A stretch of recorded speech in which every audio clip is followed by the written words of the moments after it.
Jadi ini maksud lo pamit sama gue, lo bilang lo mau pergi. Kenapa harus pamit ke gue? Itu tanpa terasa saya nggak bisa bentuk air mata lagi, saya pelukin dia itu. Sampai abang ipar yang tua tuh bengong ngeliatin. Udah akhirnya saya tutup, saking nggak kuatnya saya tetap bilang ke dia, gue juga minta maaf Di, walaupun kita sama-sama ipar, kita pernah ribut, kita pernah berantem, gue minta maaf lahir batin, minta maaf setulus-tulusnya. Gue nggak pernah nyangka sama sekali kalau lu nemuin gue pamit seperti ini. Diuruk itu tiba-tiba ketika saya mau bergeser, saya merasakan kaki saya itu seolah-olah ada yang pegang seperti ini. Langsung saya, astagfirullahaladzim, langsung saya naik, saya ambil air gelas itu, saya duduk sendiri, saya minum, saya tuh ngomong sendiri, maksud lo apa lagi sih Di? Kayak begini. Lo udah temuin gue udah berterima kasih banget, bersyukur banget, walaupun kita ketemu dalam keadaan seperti ini. Mudah-mudahan tadi bukan tangan lo yang pegang gue. Sampai saya ngomong begitu. Awas termalam jerit-jerit lagi. Ya alhamdulillah tuh enggak. Jadi saya pikir enggak kan? Iya. Ternyata datang lebih jelas lagi dengan pakaian yang beda. Lu pakai pakaian pocong. Gitu. Pakaian pocong dengan ini, karena saya lihat juga waktu mau dibungkus mayatnya ini seperti ditutup Kapas ya Pak? kapak. Itu nyata banget. Saya nekat mau pegang dia itu, mau pegang, cuma nggak bisa, dia langsung push.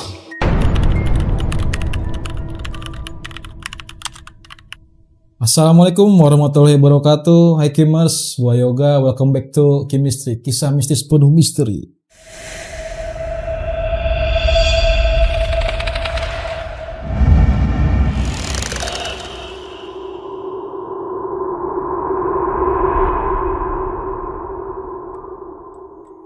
Pada episode kali ini kita mendapatkan desain studio baru dan juga host baru guys. Oke, pada kesempatan kali ini gue ingin terima kasih banyak pada Kimers yang udah dukung kita selalu, support video kita dan selalu ngikutin kita. Nah, pada episode kali ini gue kedatangan narsum dari Citerep, Bogor, yang konon katanya memiliki pengalaman mistis supranatural. Langsung aja dengerin ceritanya, Pak Agus. Sehat Pak Agus? Alhamdulillah. Gimana kesibukan Pak Agus? Bukan, sekarang udah serabutan aja lah gitu kan ya. Tapi kalau menghasilkan mantap juga. Alhamdulillah. Oke Pak Agus, boleh? Kejadiannya tahun berapa nih Pak Agus? Kejadian antara 91 92 ya. Itu harinya yang saya ingat itu hari Jumat ya. Gitu. Jadi sebelum kejadian itu, di malam Jumatnya nih, almarhum yang belakangan saya ketahui bernama almarhum itu jadi almarhum itu mendatangi rumah saya, bertemu dengan istri saya. Cuma nggak ketemu saya, cuma karena waktu itu saya lagi kerja, pulang jam 10 lewat. Istri itu sempat tanya, ada keperluan apaan? Tumben, enggak, cuma mau ketemu aja, mau ngobrol, mau ketemu. Akhirnya si almarhum nih, si Ros pulang jam 10 lewat, saya sampai rumah, istri langsung bilang, tadi si Ros kesini. Saya bilang, ada apaan? Tumben. Si Ros ini tuh keluarga bapak atau? Ipar. Oh ipar. Ipar Okay. saya. Jadi saya sama Ros ini sama-sama ipar, satu mertua. Gitu kan. Dibilang cuma mau ketemu, nggak ada lagi. Saya ajak dia, suruh nungguin sampai kamu pulang, dia nggak mau, ya takut kamu capek, nah gitu. Istri bilang, besok lewat rumah mertua aja biar ketemu. Bilang iya. Berangkatlah saya tuh paginya tuh jam belum ada 6:30 lah, saya berangkat dari rumah. Saya berangkat dari rumah, jalan Sengaja saya lewat rumah mertua. Kebetulan mertua kan dagang nasi uduk sama gorengan. Ada mertua di depan, saya tanya, Mak, Ros udah berangkat? Udah jam 4-an lah. Oh, jam 4 subuh tuh ya. Subuh. Semalam kan ke rumah. Iya, saya pulang malam, saya bilang gitu ke mertua. Saya pulang malam, makanya saya sengaja lewat sini mau ketemu. Udah berangkat. Udah Mak, saya pamit, saya berangkat kerja. Berangkatlah saya dari rumah mertua, berangkat ke daerah tempat saya naik bis itu di daerah Minangkabau, naik Kopaja saya. Nah, di dalam Kopaja tuh udah nggak bagian bangku, Udah penuh ya, karena jam-jam kerja gitu kan. Saya diri di belakang, barisan bangku belakang, saya pegangan begini. Tiba-tiba di depan itu ada orang mirip sama dia. Oh. Mirip sama dia, cuma saya nggak ada kesempatan buat lebih lihat dia tuh lebih jelas. Nggak ada kesempatan karena banyak orang diri gitu kan.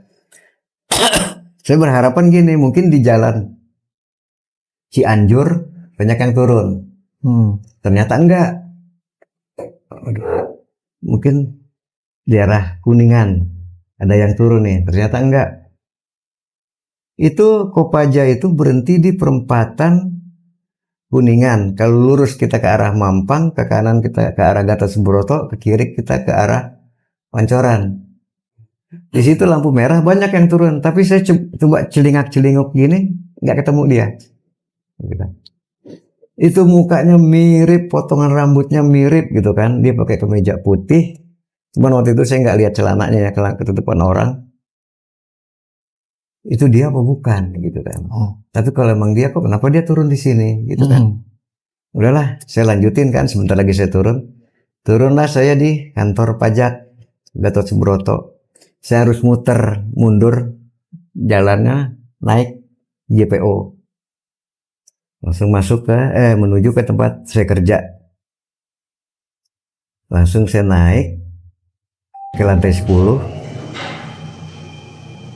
Terus saya ledekin resepsionis. Biasanya saya paling cuek sama resepsionis. Ya. Lalu kita bisa buka pintu, dia udah ada gitu kan.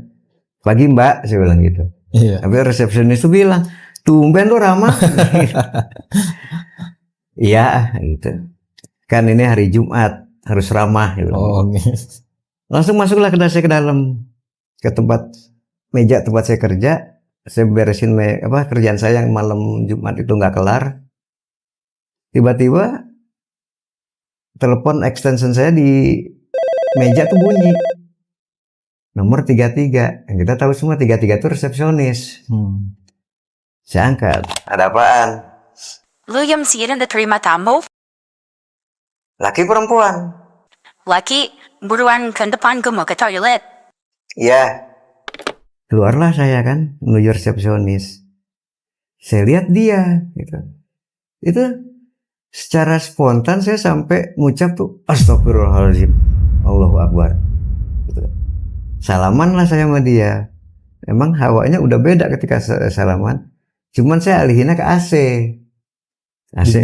Dingin kali gitu kan.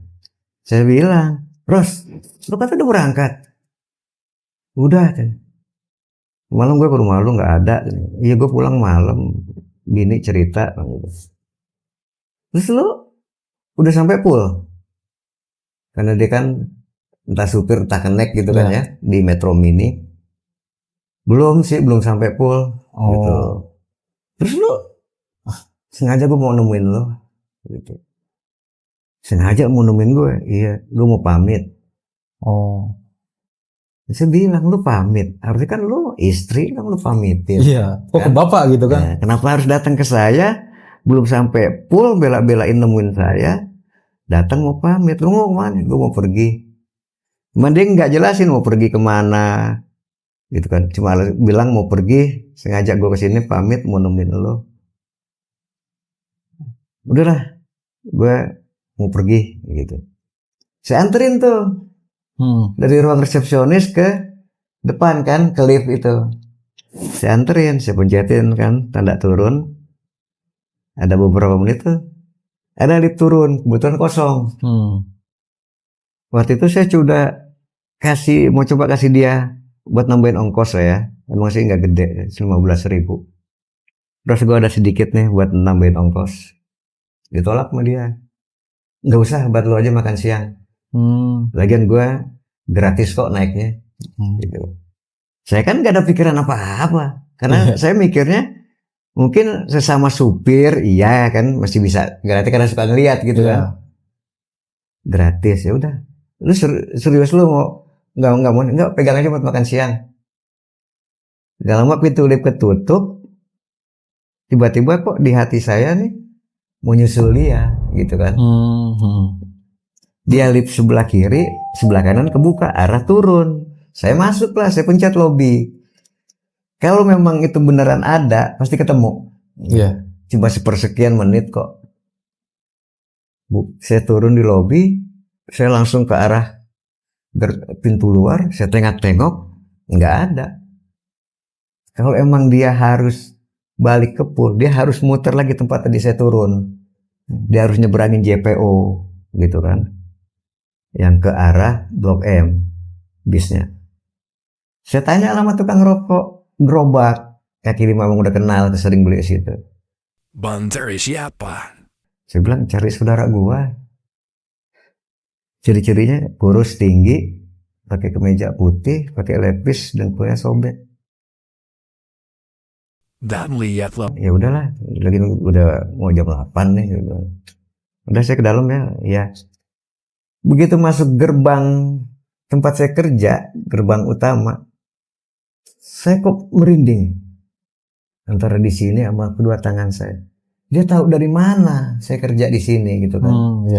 Nama gedungnya pas, lantainya pas, padahal sebelahnya ada PT lain. Kok bisa langsung ke tempat saya kerja, nanya resepsionis, nyari nama saya, ketemu gitu. Udahlah, masuk lagi ke dalam kan, duduk di meja kerja. Ada beberapa menit, extension bunyi lagi. 33 kan? 33 lagi. Nah, 33 lagi, resepsionis. Saya angkat, ada apaan lagi? Bini lo telepon, gitu kan? Bini lo telepon, buruan angkat. Ya. Saya angkat, dari seberang terdengar Assalamualaikum A. Saya juga sembari Assalamualaikum Dek gitu kan. Ada apaan? Kamu bisa nggak minta izin? Minta izin, orang nyampe juga baru nyampe sampai izin, ada apaan? Pulang dulu, si Ros kecelakaan. Oh, si Ros ini kecelakaan. Nah, di mana? Nggak tahu. Dapat kabarnya tadi 5:30 pagi. Polisi datang. Sekarang ada di Cipto, katanya sih meninggal. Nggak mungkin, begitu doang. Sekarang emak suruh telepon saya, mertua saya. Kenapa? Emak yang telepon saya. Kamu telepon sembari nangis. Mertua lah telepon. Gue nih emak. Iya emak, barusan dengar. Iya benar. Iya, kamu sekarang minta izin.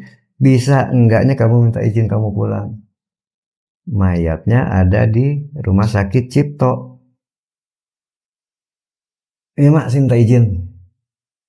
Cuma saya enggak bilang itu tadi siapa yang nemuin saya. Jam 7:30 lah kurang lebih gitu. Saya enggak bilang tuh. Akhirnya saya datengin ruangan kerja manajer saya bilang ketok pintu. Mbak, saya minta izin. Ada apaan? Barusan istri saya telepon. Abangnya kecelakaan. Walaupun saya dapat kabar dia meninggal, cuma saya nggak sebutin kan. Kamu nggak usah izin, kamu cuti aja. Kerjaan malam beres nggak? Belum mbak, udah nggak kuat mata. Ya udah kamu sekarang cuti, tapi besok kamu lembur. Nah, saya kan Sabtu biasanya libur. Oh, bisa libur. Nah, oke siap mbak, besok saya lembur. Udah, tanda tangan. Saya keluar, pulang, nungguin biskop aja. Itu sepanjang perjalanan selalu saya kepikiran dia. Itu siapa? Itu siapa? Oh. Datang berwujud manusia, sempat jabat tangan, sempat ngobrol, bahkan sempat anterin dia sampai lift gitu. Kok tiba-tiba dapat kabar udah Nggak ada gitu ya. nggak ada. Dan fun fact-nya nih guys, Pak Agus ini cerita mistis ini dia belum pernah ceritain ke keluarganya sendiri gitu. Jadi baru di podcast ini aja diceritain gitu, berbagai ceritanya. Dan juga gue pengen minta ke kalian kalau memang kalian yang punya cerita-cerita horor atau mistis bisa kontak di bawah sini. Dan juga yang punya tempat-tempat horor, creepy, boleh kontak kita akan kesana ke kota-kota kalian. Oke, Pak Agus lanjut. Udah akhirnya saya pulang kan, sampailah ke arah rumah mertua. Memang itu udah ada bendera kuning kan, udah banyak teman, banyak tetangga. Saya nggak yakin, Masih belum bisa nerima lah ya. masih belum bisa nerima, belum yakin kalau yang meninggal itu dia. Karena istri saya lagi sakit keras. Jadi pikiran saya uaknya. Apa mudah-mudahan saya salah dengar. Tapi kok ada kata kecelakaan, gitu kan. Saya masuk ke rumah mertua, saya lihat istrinya pada nangis, mertua saya nangis, istri saya nangis. Mertua langsung bilang, kamu langsung aja ke Cipto, ke RSCM. Di sana ada abang ipar.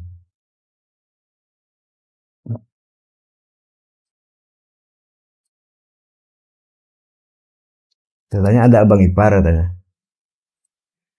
Akhirnya saya keluar, minta duit lah sama istri 5.000 buat tek bajai. Padahal kalau saya ingat, saya tuh sempat mau ngasih si Ros ini kan, 15.000 kan. 15.000. Cuman dia tolak, dia bilang buat makan siang saya aja. Minta sama istri, dek, minta duit goceng buat tek bajai.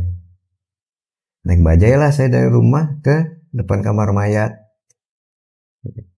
Masuk kamar mayat, saya lihat udah ada abang ipar saya yang tua sama tetangga berdua.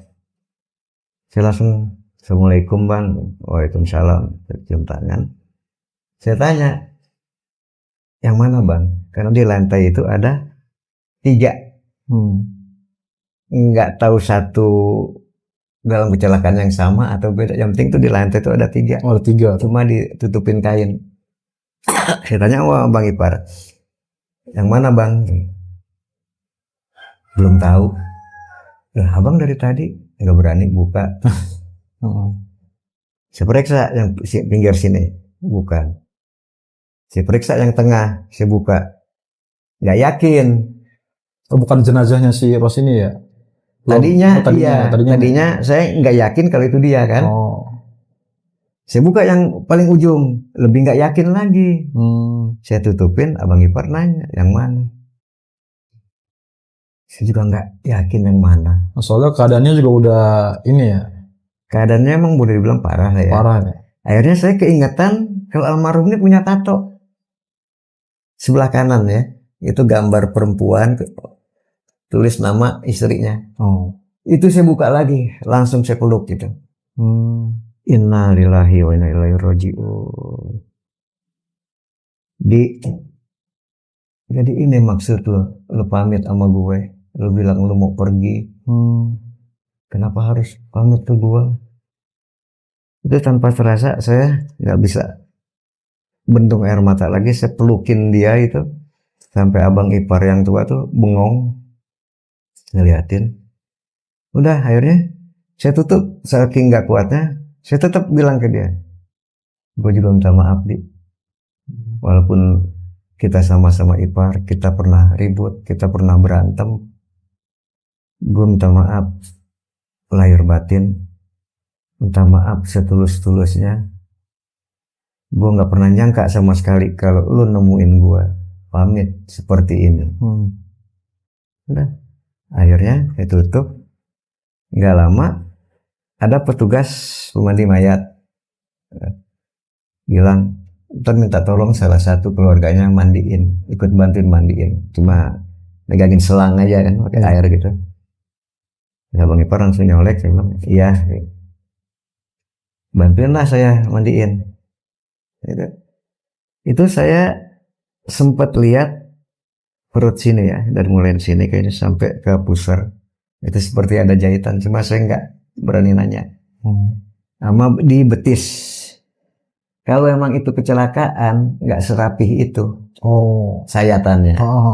Kan. Kalau kecelakaan pasti kan kayak ngegerumpal-gerumpal Ya, gitu kan, gerumpal-gerumpal, keriting gitu.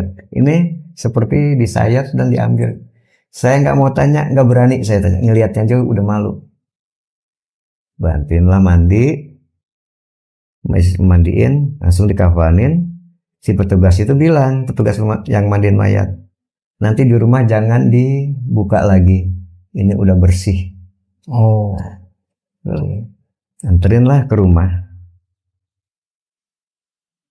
kita bawa ke TPU Menteng Pulo, gitu. Karena TPU-nya di Menteng Pulo, lubang udah siap. Abang ipar bilang, ntar ikut turun. Iya. Masih bilang sih bagian kaki aja. Iya. Turunlah ya bertiga sama ipar-ipar turun, diuruk. Itu tiba-tiba ketika saya mau bergeser, saya merasakan kaki saya itu seolah-olah ada yang pegang seperti ini. Langsung saya astagfirullahaladzim, langsung saya naik, saya ambil air gelas itu, saya duduk sendiri, saya minum. Saya tuh ngomong sendiri, maksud lo apa lagi sih Di? Kayak begini. Lo udah temuin gue udah berterima kasih banget, bersyukur banget, walaupun kita ketemu dalam keadaan seperti ini. Mudah-mudahan tadi bukan tangan lo yang pegang gue. Sampai saya ngomong begitu. Udah diuruk, singkat cerita pulang. Kalau di tempat saya tinggal dulu, kalau pulang dari makam kita biasa makan bareng, bilangnya turun tanah gitu kan. Turun tanah. Cuma saya nggak mau makan, bukan nggak lapar atau apa, nggak ada pengen makan, jadi saya cuma ngopi ngerokok. Nah saya tanya istri saya, kamu sip berapa? Harusnya sip 2 kata istri saya gitu kan. Cuma karena ada kejadian gini, saya tukar sip sama teman saya off. Besok saya masuk mertua, ntar malam ikut tahlil, terus iya mak. Malam itu tahlil pertama habis isya, selesai tahlil pulanglah saya sama istri ke rumah kan. Itu ketika saya nengok, itu ada di sebelah kanan saya dengan pakaian yang pagi tadi datang. Tadi pagi itu Datang nemuin saya di tempat kerja. Astagfirullahaladzim. Istri sempat nanya, kenapa? Enggak. Udah. Malam kedua ikut tahlil. Itu pulang selalu seperti itu. selalu ada itu ya. Selalu ada di sebelah saya, di sebelah kanan. Kayaknya menyampaikan pesan, tapi pesannya apa gitu? Iya. Sampai yang saya kan ikut tahlil pertama malam Sabtu, kedua malam Minggu, ketiga malam Senin. Saya ikut sampai malam Senin. Dia tetap ngikut. Sampai saya tuh ngomong sendiri, karena istri waktu itu kerja pulang malam. Jadi saya sendiri itu. Emang nggak jauh sih dari rumah mertua ke rumah saya itu, nggak sampai 100 meter lah gitu. Nggak sampai. Kalau ada yang lo mau omongin sama gue. Sampai saya bilang begitu. Karena udah 3 malam ngikut saya. Ikut terus ya. Malam pertama saya nggak bilang apa-apa, cuma istighfar. Malam kedua pun saya cuma istighfar. Nah, kalau emang lo ada yang lo mau omongin sama gue. Udah tuh, ini sampai rumah. Saya keringat tapi dingin. Itu selama 3 malam itu. Udah habis malam ketiga, malam kesana sih nggak ikut tahlil kan? Iya. Nah dari malam pertama, kedua, ketiga itu almarhum selalu datengin saya lewat tengah malam. Dia bangunin saya, tak, bangun tak. Manggil saya botak kan. Saya kaget, saya ngejerit, astagfirullahaladzim, Allahu Akbar. Istri kagak dengar. Gitu. Saya duduk dari kamar, saya keluar ke ruang tamu, rumah saya minum. saya ngerokok. Saya tuh ngomong, sebenarnya lo tuh ada apa sih sama gue? Kalau emang ada yang belum tuntas, yang lo belum sampein ke gue, tolong sampein ke gue, biar ntar gue ngomong sama keluarga. Gitu. Nggak sampai sebatang rokok, saya matiin, saya minum, saya masuk lagi ke kamar kan, tidur. Ternyata malam keduanya pun setelah tahlil begitu lagi. Ada lagi itu. Ada lagi, dia datengin saya lagi lewat tengah malam, nggak tahu jam 1 jam 2 gitu, pokoknya lewat tengah malam lah gitu kan. Lalu dia bilang, tak bangun tak. Saya ngejerit kencang, istri dengar, bangun. Ada apaan? Oh, mimpi serem banget gitu. Jadi kalau bilang mimpi atau enggak itu tipis banget deh kalau saya bilang. Posisi mungkin tidur, tapi saya ngelihat jelas. Saya ngelihat dengan jelas, dengan pakaian kemeja putih, dengan celana lepis yang dengkulnya sobek, itu nyata banget saya lihat. Di malam ketiganya pun seperti itu. Sama, cuma di malam ketiga ketika saya mau coba nekat mau pegang anggota tubuh dia, itu nggak bisa gitu. Tapi dia bisa sentuh saya nggak bisa sentuh dia. Itu sempat meriang saya, panas badan saya. Cuman saya tetap nekat, paginya saya harus kerja, saya tetap nekat gitu kan. Kebang lagi banyak kerjaan. Istri tuh sempat tanya, kamu tuh ngimpi apaan aja sih? Ngimpi apaan sih? Ngejerit-jerit gitu. Saya tuh bingung, saya ceritain apa enggak gitu kan. Nggak tahu tuh mimpi apaan, serem banget. Kok bisa beruntun, saya bilang gitu. Ini udah 3 malam berturut-turut. Dia lagi, cuma saya nggak sebutin orangnya. Saya takutin, istri saya kan menakutkan. Ntar takutnya gimana gitu saya. Udahlah, besoknya saya berangkat aja. Biasanya saya jarang lewat rumah mertua. Selalu pengen lewat rumah mertua.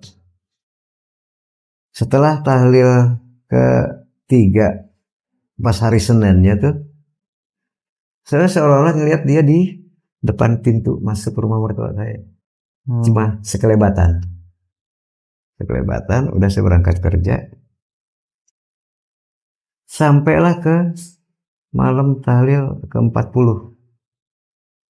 Itu alhamdulillah saya bisa hadir. Saya udah pikir, jangan-jangan lu ngikut gua lagi. Sampai saya ngomong begitu. Temen ngomong, siapa? Agak. Ternyata temen tuh dengar. Jangan-jangan lu ntar ngikut gua lagi gitu kan. Cuman dia nggak tahu siapa. Siapa? Kagak, temen gue. Enggak tuh. Tahlil ke-40 tuh enggak. Oh, nggak ada di sini. Saya tengok, saya kan sendiri lagi kan, gitu karena istri kerja siang. Sampai saya tuh ngomong, tumben lu nggak ngikut gue, gitu kan. Udah, sampai rumah saya tidur, saya nggak makan tuh berkat. Waktu itu ada ipar ngabarin, bang, teteh nggak usah dijemput sama AA, dia ada abangnya lagi kan. Oh ya udah, lagi ngantuk banget. Istri saya tuh pulang dari salah satu supermarket hero di Cokro Aminoto itu jam 10 keluarnya. Saya udah capek banget, saya ngantuk pulang. Lalu itu tuh istri udah masuk ke kamar. Udah makan belum? Makan aja lah, saya enggak, saya ngantuk. Istri makan. Awas ntar malam jerit-jerit lagi. Ya alhamdulillah tuh enggak. Jadi saya pikir enggak kan? Ternyata datang lebih jelas lagi dengan pakaian yang beda. Udah pakai pakaian pocong. Gitu. Pakaian pocong dengan ini, karena saya lihat juga waktu mau dibungkus mayatnya, ini seperti ditutup Kapas ya? Kapas. Itu nyata banget. Saya nekat mau pegang dia itu, mau pegang, cuma nggak bisa, dia langsung push. hilang. Di situ saya jatuh. Nah di situ semua saya bilang, terus si Ros nengokin saya. Cuma itu doang yang saya bilang sama keluarga. Kamu jangan cerita ke istri, jangan cerita ke teteh, saya bilang gitu. Jadi ya kemarin dia bukan, kemarin bukan dia.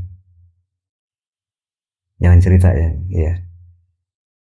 Nah, sampai saat ini tuh seperti ada rasa ngeganjel di hati saya, gitu kan? Yang saya nggak habis pikirnya, kok bisa dia datang temuin saya dalam keadaan goib, udah goib berarti kan, udah meninggal dunia. Dalam keadaan goib, dia bisa temuin saya, dia ngobrol sama saya salaman sama dia. Itu yang nggak pernah habis pikir sampai saat ini. Yang mudah-mudahan dengan saya cerita di chemistry ini ada sedikit beban yang berkurang di hati saya. Ya. Bisa mau Juga kepada anak-anak almarhum, ya, mudah-mudahan selalu tabah. Walaupun ini kejadian udah beberapa puluh tahun yang lalu, baru kali ini saya berani bicara. Bukan saya umpetin, saya nggak pengen anak-anaknya ikut sedih. Ya, ini cerita real yang sebenar-benarnya saya ceritain, dan baru pada di podcast chemistry ini saya cerita. Gitu. Saya nggak tahu, mudah-mudahan kedepannya kita semua dikasih kesehatan sama Allah ya, amin, dikasih umur yang panjang, kita bisa bekerja dengan baik gitu. Terus terang sampai sekarang makanya juga saya minta pendapat terutama sama penonton chemistry ya, apa sih artinya kalau didatengin orang yang udah dalam keadaan meninggal tapi kita nggak pernah tahu sama sekali kalau dia tuh udah meninggal gitu. Dapat kabarnya katanya dapat 5:30, dia datengin saya 7:30. Itu yang nggak pernah saya sampai sekarang bisa ngerti. Jadi kalau ada ya dari penonton chemistry yang bisa ngasih arahan, masukan atau apa, tolong bantu saya. Komen di bawah ya guys ya. Saya minta komen di bawahnya, maksudnya apa, apakah tujuan baik atau enggak. Tapi terus terang selama ini puluhan tahun, mungkin 30-an tahun kali ya, saya baru cerita ini. Saya cuma berharap mudah-mudahan beban di hati saya ini kurang lega ya. Oke, Pak Agus, makasih banyak udah mampir ke chemistry. Semoga lancar terus usahanya, Amin. pekerjaannya. Amin. Semoga sehat terus Pak Agus ya. Amin. Oke guys, kita closing. Terima kasih banyak sudah nonton tayangan ini. Saya Yoga dan Pak Agus pamit. Assalamualaikum warahmatullahi wabarakatuh. Waalaikumsalam warahmatullahi wabarakatuh.